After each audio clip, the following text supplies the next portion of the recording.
আমাকে প্রশ্ন করেছেন লালন শাহ কোন তরিক ছিল।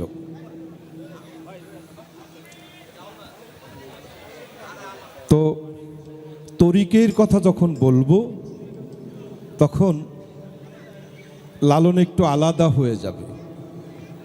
সারা দেশে দেখবেন প্রত্যেকটা মহাজনের সমাধির পাশে কোনো না কোনো ধর্মের ঝান্ডা ওড়ে কিনা, কোথাও মন্দির, কোথাও মসজিদ, কোথাও গির্জা, কোথাও প্যাগোডা। কিন্তু এই মানুষটি, ওর মাজারে কোনো এই রকম কিছু নাই। তার মানে সে বলে যে আসলে মানুষ ভজলেই সোনার মানুষ হবে। তার একটাই তরিক, তোমরা মানুষকে ভালোবাসো, কারণ মানুষ সর্বশ্রেষ্ঠ। ঠিক কিনা? এখানে যদি আমি আলাদা করতে যাই তখন আপনি পরে আবার প্রশ্ন করবেন, তাহলে লালন কোন ধর্মের ছিল, কোন জাতের ছিল, সে হিন্দু ছিল না মুসলমান ছিল। পরে একটা প্যাচে পড়ে যাব আমি, সেটাও বুঝতে পারছি, কারণ এখানে অনেকগুলো ক্যামেরা খাড়া করা আছে। আমি এই প্যাচে পড়তে চাই না। সবার উপরে মানুষ সত্য। একটু ডি তা ধরবেন, ডি।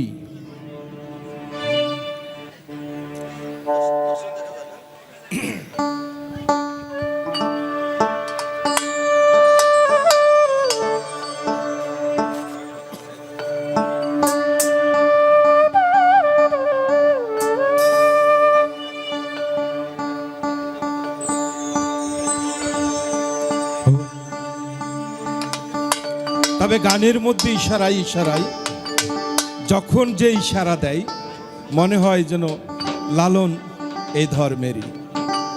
অবশেষে কিন্তু তার পরিচয়, সে মানুষ। শ্রীমদ্ ভাগবত গীতায় বলছে মানুষ অমৃত পুত্র, বাইবেল শরীফে বলছে মানুষ ঈশ্বরের সন্তান, ত্রিপিটকে বলছে সর্বকালের সর্বযুগের শ্রেষ্ঠ দেবতা মানুষ, কোরআন শরীফে বলছে আশরাফুল মখলুকাত। তাহলে সব ধর্ম যেটাকে বলছে একটা জায়গায় আঘাত করছে, যে মানুষই শ্রেষ্ঠ। মানুষের জন্ম কখন? 18,000 মখলুকাত, 17,999 প্রকার জীব সৃষ্টি আল্লাহর, তার একটা সৃষ্টি মাত্র মানুষ, তাও আবার সব শেষে। মানুষের পরে আর কিছু সৃষ্টি হয়নি। তবে মানুষ শ্রেষ্ঠ, এবং শ্রেষ্ঠ তরিকা কেন? এই জন্যই যে মানুষকে আল্লাহ আলাদা করে কিচ্ছু শিক্ষা দেননি। মানুষ বেশিরভাগই ঠেকে শিখে। আপনি সারাদিন ধর্ম শিখান, কর্ম শিখান, যা কিছু শিখান না কেন, দেখবেন ধাক্কা খায় বেশি শিখেছে। তাই জীবের কাছ থেকে শিখতে শিখতে মানুষ পুষ্ট হয়ে যায়। এই মানুষের মধ্যে ভেদ, আলাদা হতে হতে কেউ অনেক বড় মানুষ, কেউ চকিদার, আর কেউ আবার মেজর জেনারেল। প্রত্যেকটা স্তরে স্তরে মানুষকে আল্লাহ যেখানে যাকে যেভাবে প্রয়োজন সেইভাবে সাজিয়ে রেখেছেন। তাই লালন ফকিরের একটাই সবচেয়ে বড় তরিকা, সেটা হলো মানুষ।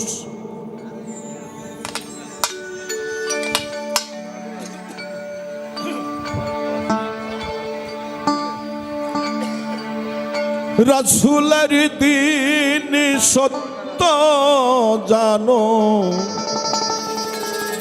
ডাকো সদাই আল্লাহ বলে।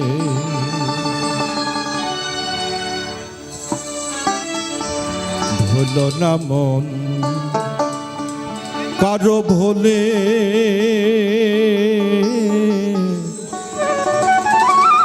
ভুলো না মন কারো ভোলে।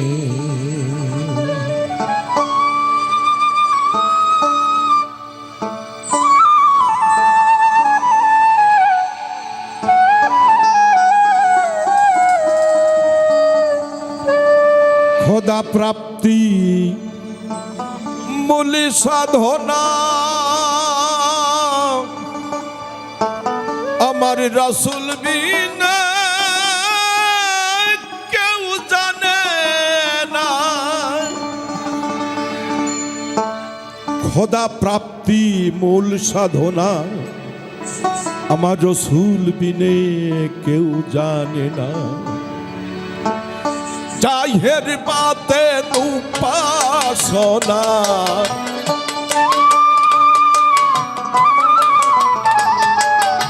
বাসিতে বাড়াও জাহের বাতে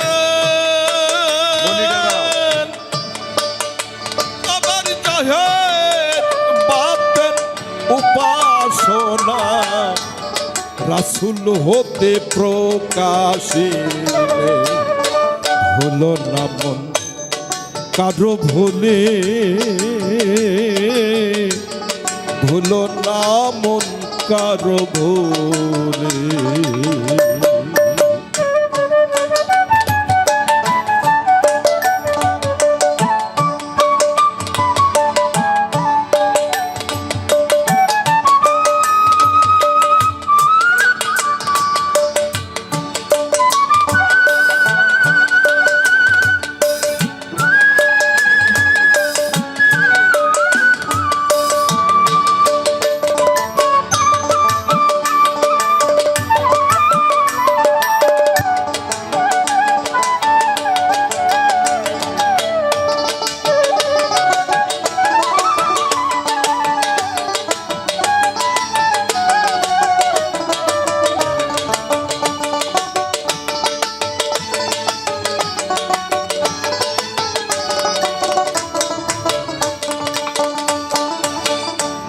দেখা দেখি সাধিলে যোগ ঘটিবে বিপদ বাড়িবে রোগ। শুধু দেখে শিখলে হবে না, মানে বাপদাদা যা করেছে আমি তাই করছি তা কিন্তু না। মনে প্রাণে ভক্তি সহকারে রসুল কি আগে বুঝতে হবে। তাহলে রসুল কি প্রশ্নটা? রসুল হলো আল্লাহর প্রেরিত একটা শক্তি। রসুল যিনি নয় গো তিনি আব্দুল্লাহর তনয়।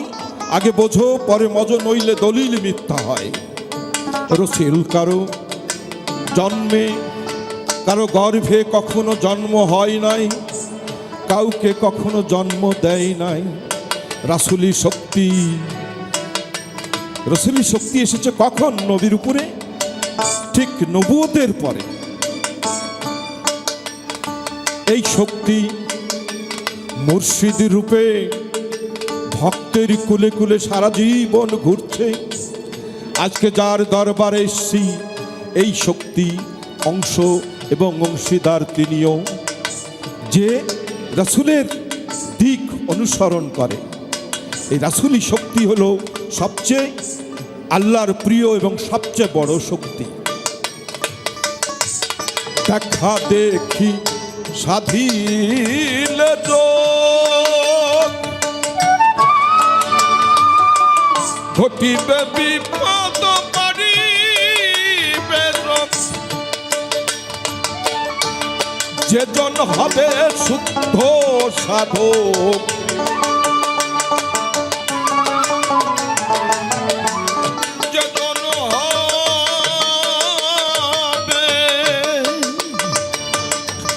যেজন হবে শুদ্ধ সাধক সে রাসূলের ফরমানে চলে। ভুলো না মন কারো ভোলে, ভুলো না মন কারো ভোলে।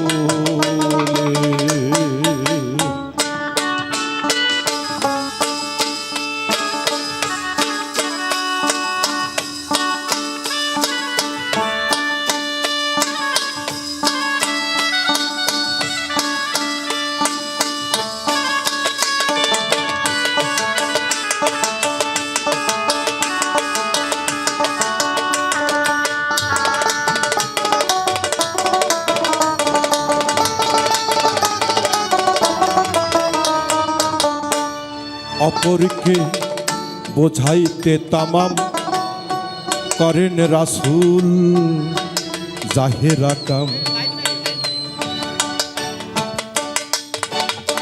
তাহলে সেখানেও কিন্তু দুরকম ব্যবস্থা ছিল, একটা ছিল জাহির আর একটা ছিল বাতুন।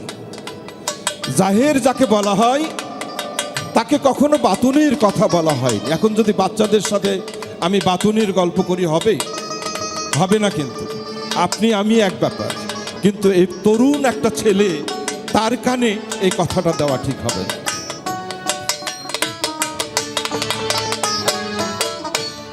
অপরকে বোঝাইতে তামাম আবার করেন রাসূল দিনারি কাম।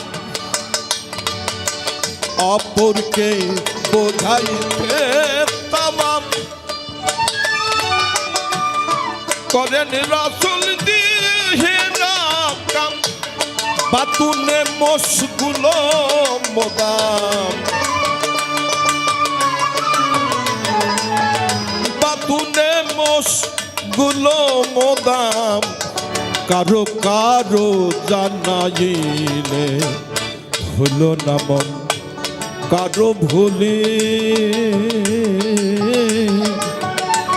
হলো না মন কারো ভুলে।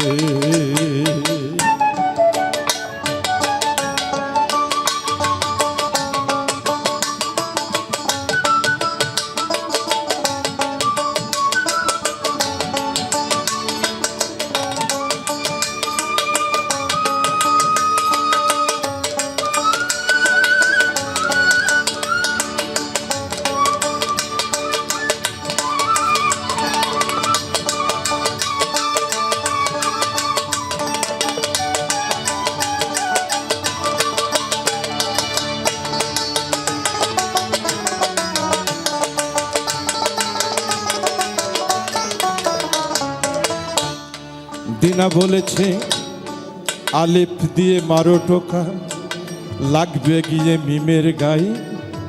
তাহলে আলিফ আর মিমের মধ্যে সম্পর্কটা কি?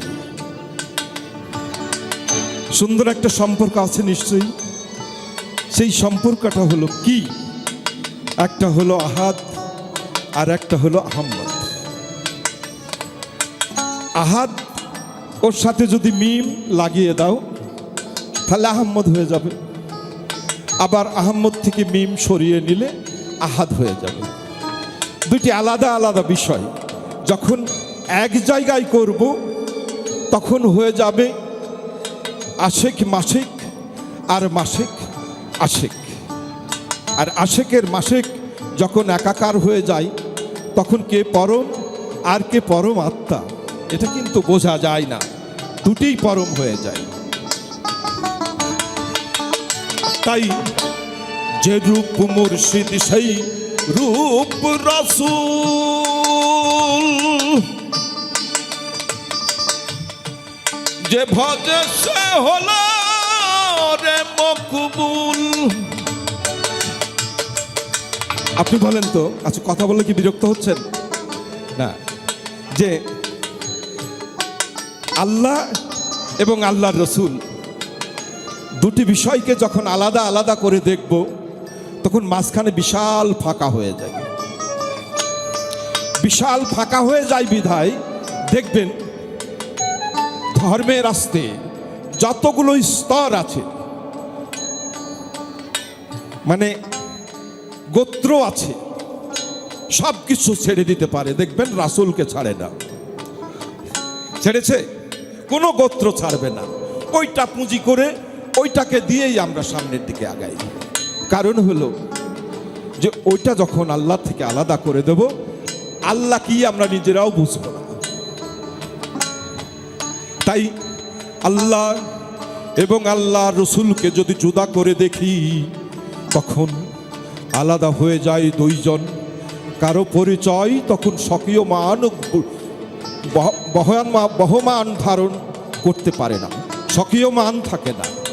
আর আল্লাহ এবং আল্লাহ রসুলকে, কারণ হলো কি দেখেন, যেরূপ মুর্শিদি সেই রূপ রাসূল, যে ভজে সে হলো মকবুল। মকবুল মানে কি? ঈশ্বর। যে রূপ মুর্শিদ সেই রূপ রাসূল, যে ভজে সে হলো মকবুল। সিরাজ সাই কয় লালন কি কুল,